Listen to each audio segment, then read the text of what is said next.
Assalamualaikum warahmatullahi wabarakatuh.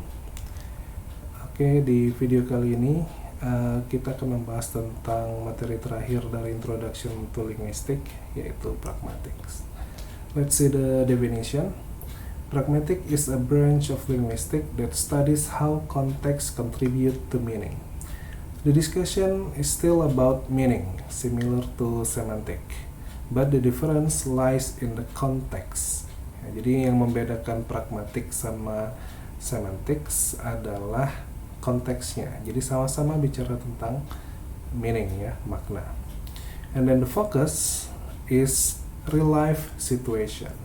Jadi di pragmatik, bagaimana suatu bahasa itu digunakan dalam kehidupan sehari-hari, in real life situation. Dan biasanya makna yang terkandung dalam percakapan sehari-hari itu beyond the literal meaning of words.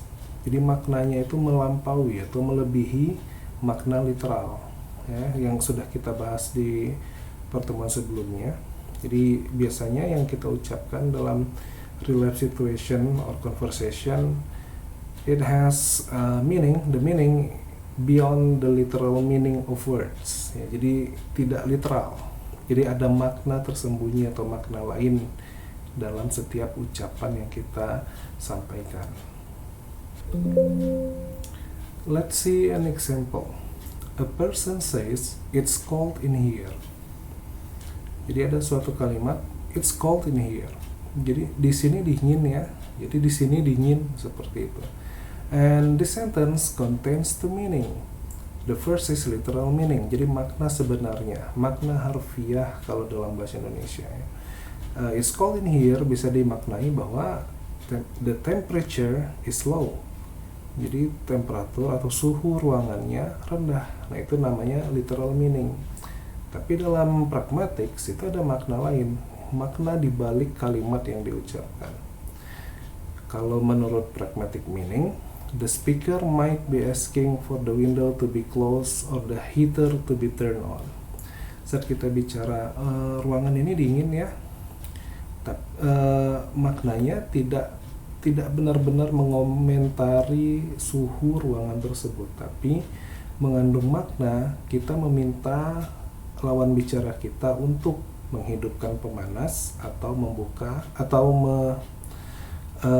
menutup jendela, nah, seperti itu. Jadi ada makna di balik makna literal. Itu adalah makna pragmatik. And in pragmatics there are many discussion actually, but in this video I'm only will talk about one discussion, the primary discussion in pragmatic, which is speech act.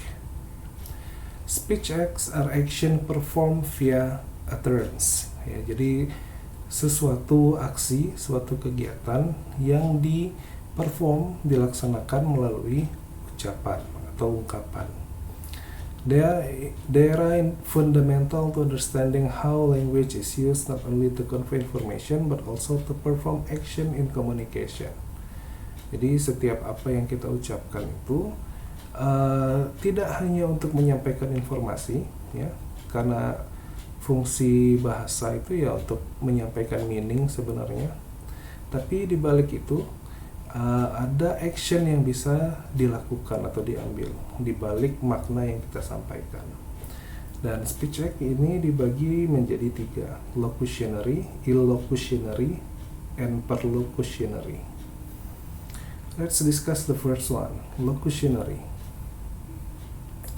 This is the most fundamental aspect of communication, focusing on what is said rather than the speaker's intent or the listener's interpretation.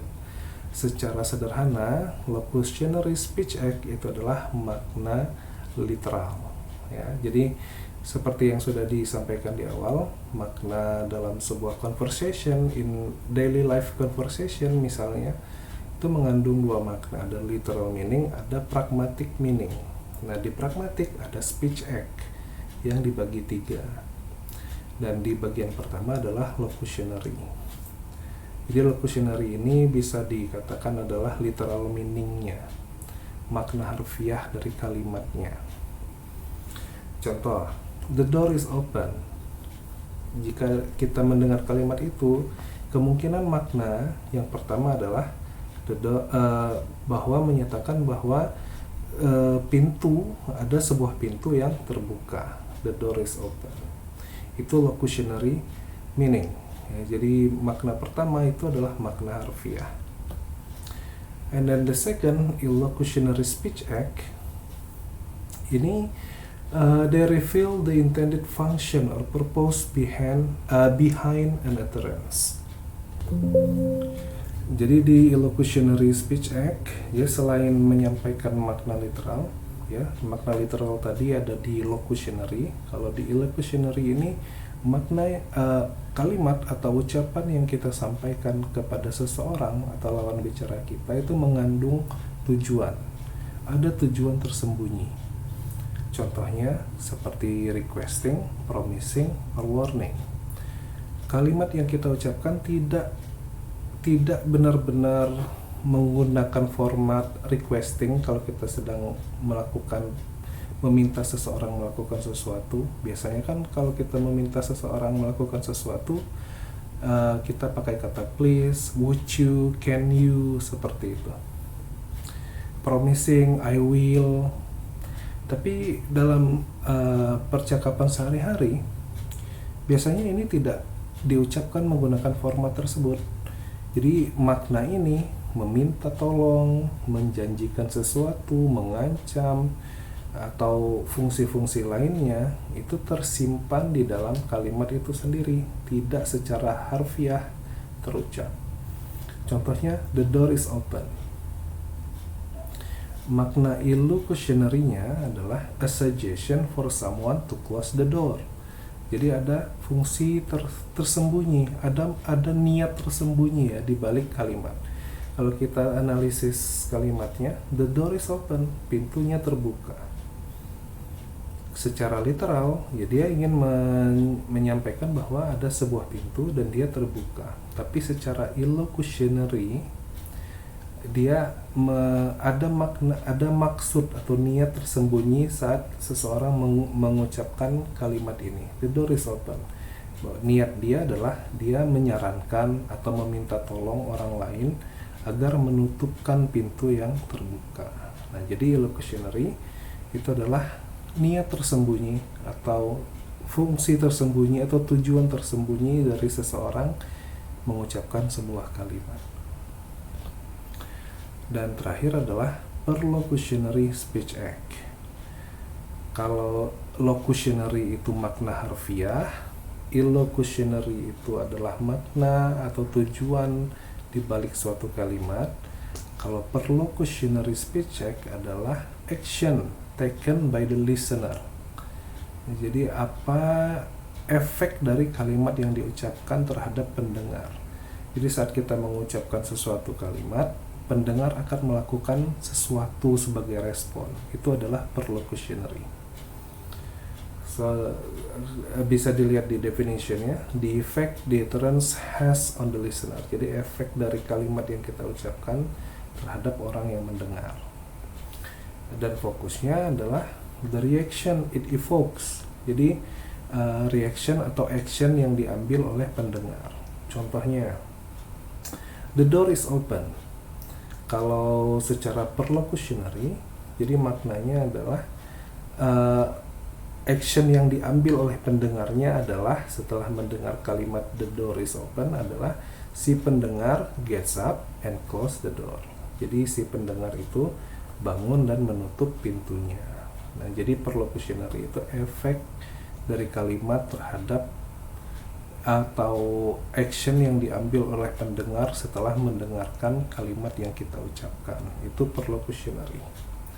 Ya, jadi speech act itu dibagi menjadi 3, locutionary atau literal meaningnya. Illocutionary itu niat tersembunyi dalam sebuah kalimat. Kemudian perlocutionary itu adalah action yang diambil oleh orang yang mendengarkan kalimat tersebut. Jadi itu adalah 3 bagian dari speech act. Now see the example. There is a scenario, a student in class. Jadi ada sebuah skenario ya, ada siswa-siswa di dalam sebuah kelas, kemudian ada kalimat I don't understand this concept. I don't understand this concept. Jadi sebuah kalimat bisa kita teliti menggunakan 3 jenis speech act. Secara locutionary, secara makna harfiah, I don't understand this concept adalah ya ada seorang siswa di dalam kelas yang tidak mengerti konsep, tidak mengerti materi, misalnya materi yang dipelajari.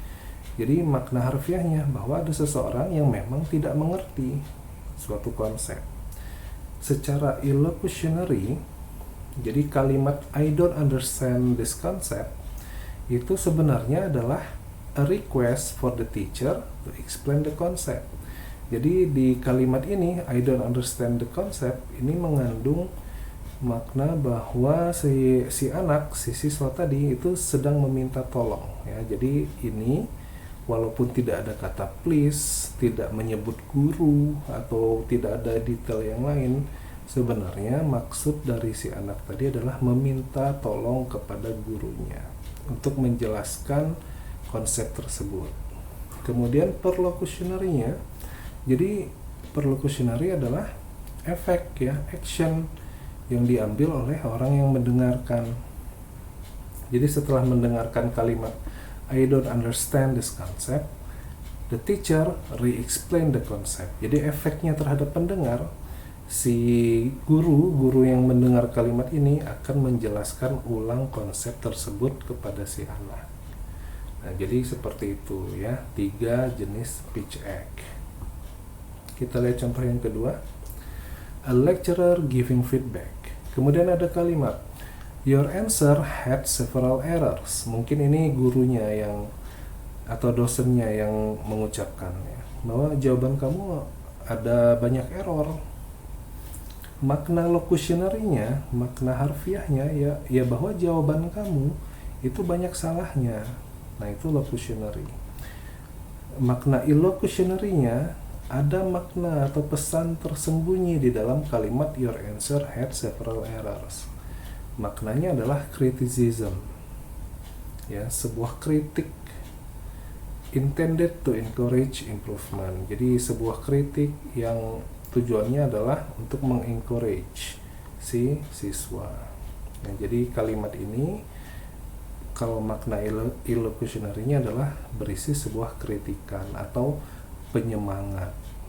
Dan perlocutionary-nya, action yang diambil oleh si siswa, the students promise to revise their work. Jadi si siswanya berjanji untuk memperbaiki pekerjaan mereka. Jadi perlocutionary adalah action yang diambil oleh orang yang mendengar. Si gurunya bilang banyak jawaban yang salah. Maksud si dosen adalah mengkritik atau menyemangati. Dan action yang diambil oleh siswa yang mendengar kalimat ini adalah mereka berjanji untuk memperbaiki hasil kerjanya. Right, itu dia contoh dari speech act ya. Meaning, pragmatic meaning. And speech act itu satu bagian dari banyak sekali bahasan di pragmatics. Bisa dilihat di sini banyak pembahasan lain ya dalam pragmatics, yaitu ada deixis, ada presupposition, implicature, maxims, and politeness. Jadi banyak sebenarnya, tapi sayang sekali waktu kita tidak cukup untuk membahas semua ini. Jadi di pragmatics yang sempat kita bahas ya hanya speech act ya. Dan saya rasa ya cukuplah untuk perkenalan dengan pragmatics ya. Jadi saya ulangi, jadi pragmatics itu adalah study of meaning juga, sama dengan materi kita sebelumnya, the study of meaning. Tapi di sini ada konteks ya, ada konteks yang berkontribusi terhadap meaning itu sendiri. Alright, I think that's all my explanation on pragmatics. And if you are interested in studying pragmatics, you can read another material from the book that I have provided in the drive. there are 5 more key points of pragmatics that you can read. Okay, I think that's all. Thank you. Wassalamualaikum warahmatullahi wabarakatuh.